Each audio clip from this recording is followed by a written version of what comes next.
Well, my question for both of you is, I've spent 40 days really trying to understand what the Russians think of what is happening, of what their country is doing in Ukraine. And I accept all the reporting that inside Russia, there's still a lot of support for Putin and a sizable amount of support for what Putin has described as a special operation. I guess my question for you, Tom, is what does this become? How is it not a war if now the two countries engaged in a war are attacking each other inside the other's borders? I think the most important thing to understand is that the Russians have completely lost their political purpose from the outset, because this war was supposed to be a quick, lightning strike that was going to collapse the government in Kiev. They were going to, have a big parade and replace the government. And once that plan fell through, there wasn't any other plan. And at this point, there isn't one Ukraine operation that the Russians are carrying out. There are several Ukraine operations. There isn't even a unified theater commander in this place. And so some of these, I think, and, trying to second guess what the Russians are doing here, some of these Russian units are just fighting just to stay alive, to hold their position because they don't know what else to do. Some of these Russian units are clearly carrying out orders that are meant to simply punish the Ukrainians for their defiance, even if the Russians can't actually hold that territory. And some of it is just sheer confusion, where they don't know why they're there. They don't know how to get out. They're waiting for more detailed orders and replacements that aren't coming. And so this whole thing is a hot mess from beginning to end. So when you ask what kind of war is this, for the Ukrainians, it's a war of self-defense to restore their sovereignty and to protect their borders. For the Russians, who knows what they're thinking at this point, and whether Vladimir Putin even understands what kind of war he's fighting at this point. Yeah, I mean, Director Brennan, Tom's getting at, the most cogent analysis of everything we've sort of seen in the headlines this week, sort of from intel reporters and Pentagon reporters. But I guess what isn't clear to me is, does it put him back on his heels? Does it suggest any possibility that he sort of fabricates a pretext to exit, or does it make him more dangerous? I think probably all of the above. I certainly agree with Tom that this is a very messy and confused battlefield. And there's a fair amount of evidence that the Russians are trying to deal with a situation that continues to unfold in a very bad way for them. And so therefore, I'm sure that Putin and other senior Russian officials, the military, are trying to figure out exactly the way ahead.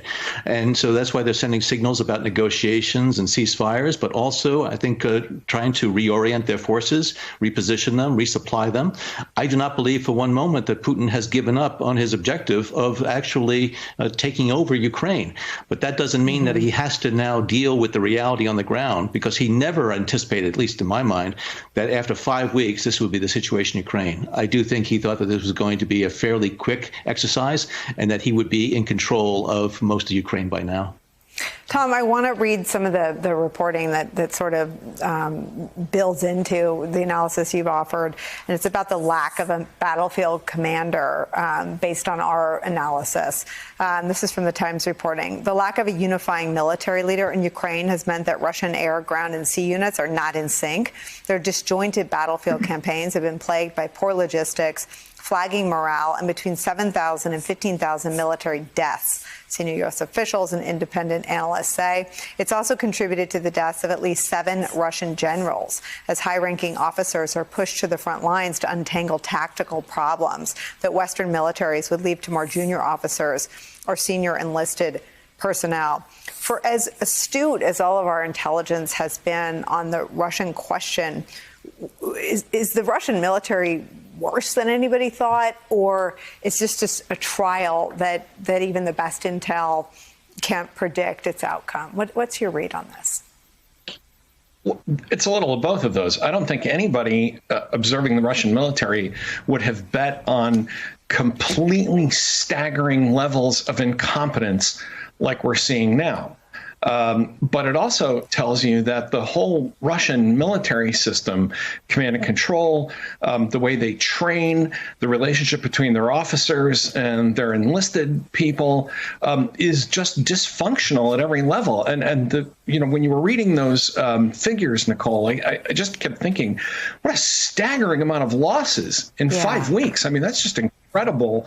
And, there's a reason that countries like the United States, I taught our military officers for 25 years, we emphasize things like jointness. We emphasize coordinating our air, ground, sea operations. This is a bunch of kind of independent. I mean, you would almost think that all these units attacking Ukraine are all from different countries. They're so poorly coordinated and can't speak the same language. And it is really remarkable. But again, I think the flaw at the heart of it, there were two flaws. One is a lot of people around Putin didn't want to do this and had never really planned for it, despite years of Putin saying he wanted to do it. And also the inability to tell the boss the truth and to have reckoned with this early on, to tell him this is going to be a lot harder than you think it is. And so he said, go in and do it. And they stumbled into it. And now they're in the middle of a complete mess.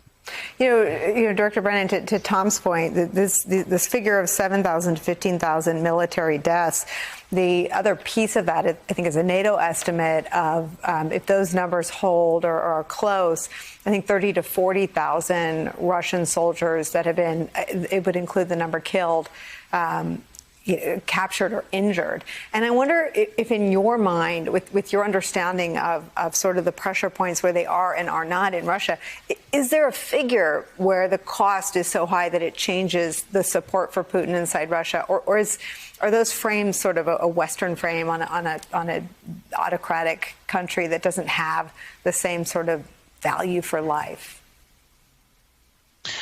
Well, I think all authoritarian regimes have their breaking point. And yes, Putin has a tremendous monopoly on political power inside of Russia.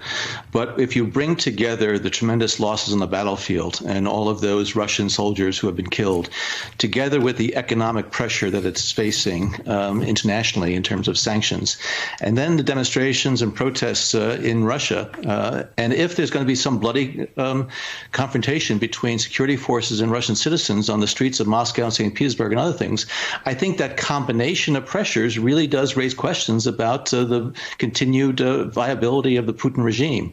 But I do think the humiliation and the destruction of a large part of the Russian military, which I think has demonstrated that it just didn't have that battlefield experience. For better or worse, U.S. military, after decades in Iraq, Afghanistan, really has been able to integrate those capabilities, as Tom said. The Russians never had to face such a hostile environment. There was a 12-day war in Georgia. They walked into Crimea. In Syria, they were basically advising and taking long-range strikes out of missile bases in Russia and the Black Sea. But they never had to confront a hostile and determined and very courageous military like they're facing in Ukraine right now. And so therefore, I think they're trying to figure out exactly how they can salvage something out of what has become really a debacle for them. Yeah, and, Tom, I want to ask you about the role of propaganda, and even with the close eye I keep on some of those primetime hours on Fox News, I don't consume a lot of Russian propaganda, but even I knew that what Putin was telling his country and ostensibly his military was that they would be greeted as liberators, that people would open their arms, feed the Russian soldiers meals, and be grateful that they were there.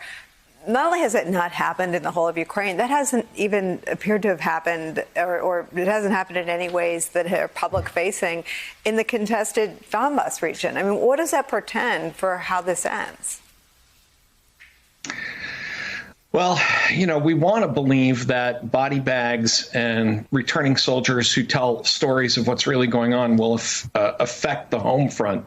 Part of the problem is that the average Russian citizen is so cynical and so distrustful of anything that all stories are true and all stories are false. Yeah. And it may well be that a lot of these, we're already seeing reports that a lot of mothers who are having to bury their sons are angry at the Ukrainians because they believe that somehow the Ukrainians were the aggressors in all of this. What I think is and going back to Director Brennan's point about the stability of the regime, what you're going to get, I think, is a really strong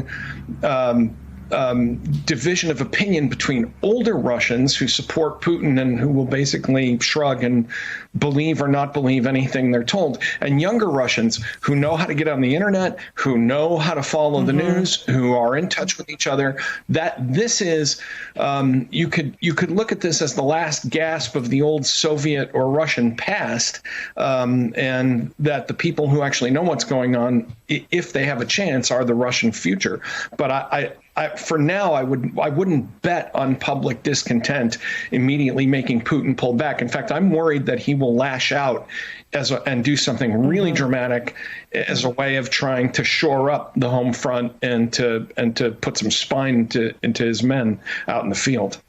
Well, I have to ask you then, Director Brennan, to give us a last word on whether that explains the real public concerns about whether or not he would use a chemical weapon. Well, I don't think he wants to escalate with chemical or tactical nuclear at this time, because I think he's trying to still win this war with conventional military capabilities. If he does do that, and I do agree, it would be a potential indication that he is pursuing a more reckless path here going forward. It's very worrisome from the standpoint of how that could quickly escalate. And I do think the United States and NATO could not stand idly by while he uses these WMD capabilities inside of Ukraine. I do think that there would have to be some type of response. And I'm very glad to hear that the United States and NATO are planning for such a potential eventuality, even one that might not be at this point a likely course.